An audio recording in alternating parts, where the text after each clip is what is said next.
Assalamualaikum warahmatullahi wabarakatuh. Perkenalkan, nama saya Zahra Salsabila dengan NPM 2023110062.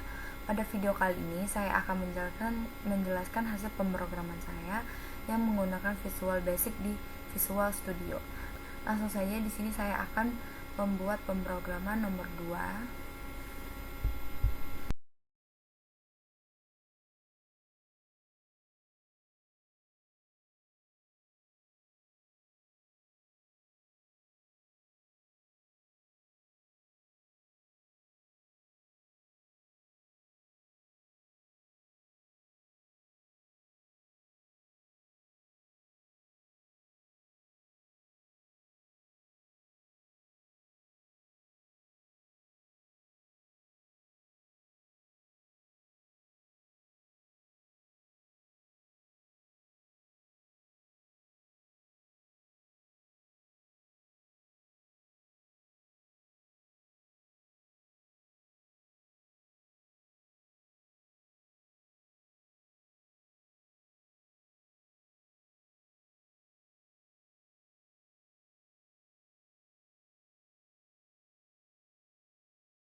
Line form, saya menambahkan label judul, textbox untuk memasukkan bilangan, salah satu tombol untuk menghitung label dan menampilkan outputnya.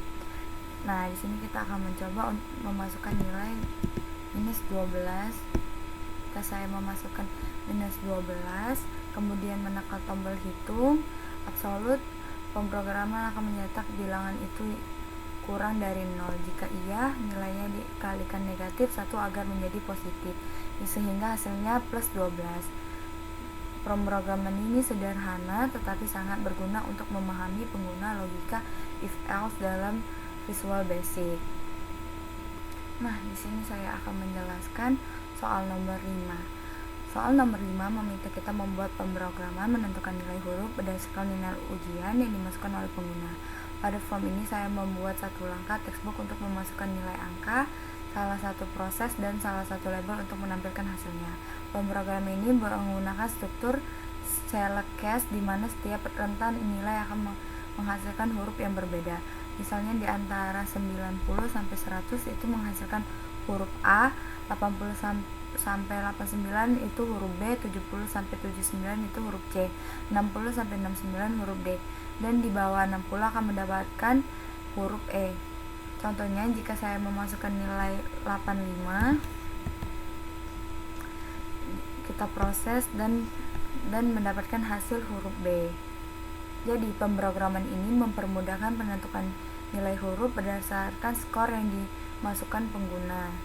Selanjutnya, pada soal 7 ini kita diminta untuk membuat program untuk menghitung gaji karyawan berdasarkan jumlah jam dalam seminggu dan per tarif. Pemrogram ini menggunakan struktur if karena kita perlu memeriksa apakah jam kerja lebih dari 40 jam. Jika jam kerja lebih dari 40, maka jam lebihnya dihitung sebagai lembur dengan tarif 1,5 kali tarif normal. Sebagai contoh, saya akan memasukkan jam kerja itu 45 jam, terus tarifnya 20.000 per jam.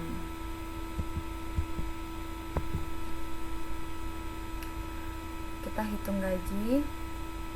Nah, maka 40 jam pertama dihitung normal dan 5 jam sisanya terhitung lembur 1,5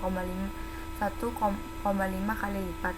Jadi, total gaji yang diperoleh adalah 950. Dengan pemrograman ini, penghitungan gaji karyawan menjadi lebih cepat dan akurat, terutama untuk menghitung lembur secara otomatis. Selanjutnya, di nomor 8 ini, pemrograman kalkulator BMI ini dibuat untuk menghitung indeks massa tubuh seorang berdasarkan berat badan dan tinggi badan yang kita masukkan. Jadi pengguna cukup menuliskan berat badan dalam kilogram dan tinggi badan dalam cm, lalu menekan tombol hitung. Setelah itu pemrograman otomatis menampilkan hasil BMI sekaligus menunjukkan kategori tubuhnya, apakah termasuk kurus, normal, gemuk, atau obesitas. Nah, di sini kita akan memasukkan berat badannya 55 dan tinggi badannya 160. Nah, hasil BMI-nya 21,48 dan kategori normal. Tapi kalau misalnya hasil di bawah 18,5 itu termasuk kurus, antara 18,5 sampai 24,9 termasuk normal, 25 sampai 29,9 termasuk gemuk. Kalau sudah di atas 30 itu berarti obesitas. Dengan pemrograman ini kita nggak perlu repot menghitung manual, secara sistem sudah otomatis. Selain itu, pemrograman ini membantu kita untuk menghitung apakah berat badan kita sudah ideal atau belum, sehingga bisa menjadi pengingat agar kita lebih menjaga pola makan dan kesehatan tubuh. Selanjutnya, soal ke-9 ini saya membuat pemrograman sederhana bernama kalkulator pembagi dengan sisa, pemrograman Visual Studio.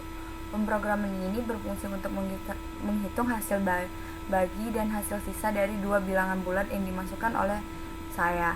Di dalam tampilan pemrograman terdapat dua kotak input yang memasukkan bilangan pertama dan bilangan kedua. Setelah kedua angka diisi, pengguna menekan tombol hitung, lalu pemrograman akan secara otomatis menampilkan dua hasil, yaitu hasil bagi dan hasil sisa. Sini kita coba. Bilangan pertama saya masukkan 20 dan bilangan keduanya saya masukkan angka 2. Hitung. Nah, di sini hasilnya udah keluar, hasil baginya 10, hasil sisanya 0 karena 20 dibagi 2 itu hasilnya 10. Jadi pemrograman ini membantu pengguna untuk menghitung pembagian dan sisa pembagi dengan cepat dan otomatis tanpa perlu menghitung manual. Selanjutnya, pada soal ke-11 ini saya membuat pemrograman penentu zodiak. Pemrograman ini meminta pengguna untuk memasukkan tanggal lahir dan bulan lahir. Selain itu, tanggal tombol tertentu zodiak ditekan, pemrograman akan menampilkan zodiak yang sesuai berdasarkan tanggal dan bulan yang dimasukkan. Di dalam form ini saya menambahkan label judul bagian atas, kemudian label untuk tanggal lahir dan bulan lahir, dua kotak input untuk pengguna, salah satu tombol tentukan zodiak, dan salah satu label hasil untuk menentukan nama zodiak. Nah, misalnya saya memasukkan tanggal 15, bulan lahirnya 5, kita tentukan zodiak, maka zodiaknya Taurus. Jadi pemrograman ini berfungsi untuk menampilkan zodiak seseorang secara otomatis berdasarkan tanggal dan bulan lahir yang diinput. Nah, selanjutnya soal ke-14. Pada pemrograman sini saya membuat tampilan sederhana yang terdiri dari beberapa komponen, yaitu label judul, kemudian label text box, dan memasukkan nilai tugas, nilai UTS, dan nilai UAS. Lalu salah satu tombol hitung akhir,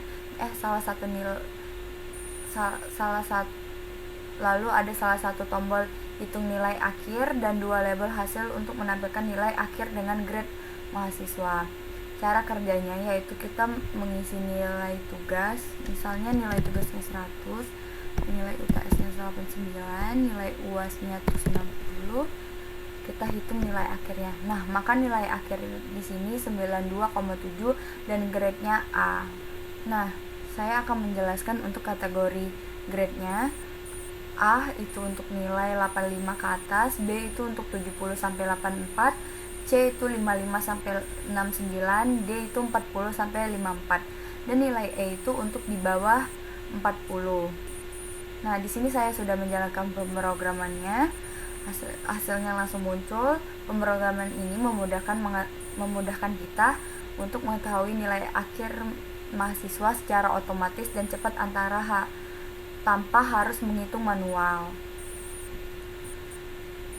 Selanjutnya saya akan menjelaskan pemrograman ke-15.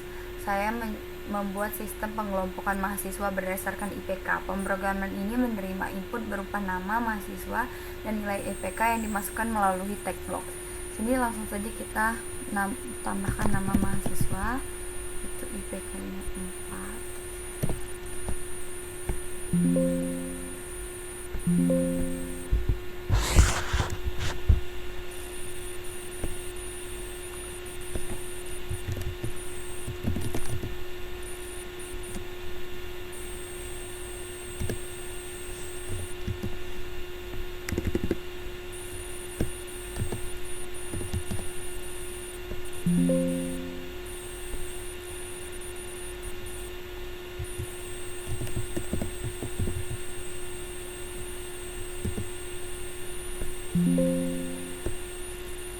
Baiklah, ini sudah di-input semua. Tampilan pertama ini untuk cum laude, tampilan kedua ini untuk baik, dan tampilan ketiga ini cukup.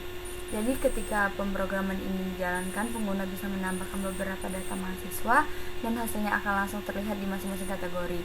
Dengan begitu, sistem ini memudahkan kita untuk mengetahui mahasiswa yang termasuk cum laude, baik, cukup berdasarkan nilai IPK mereka masing-masing.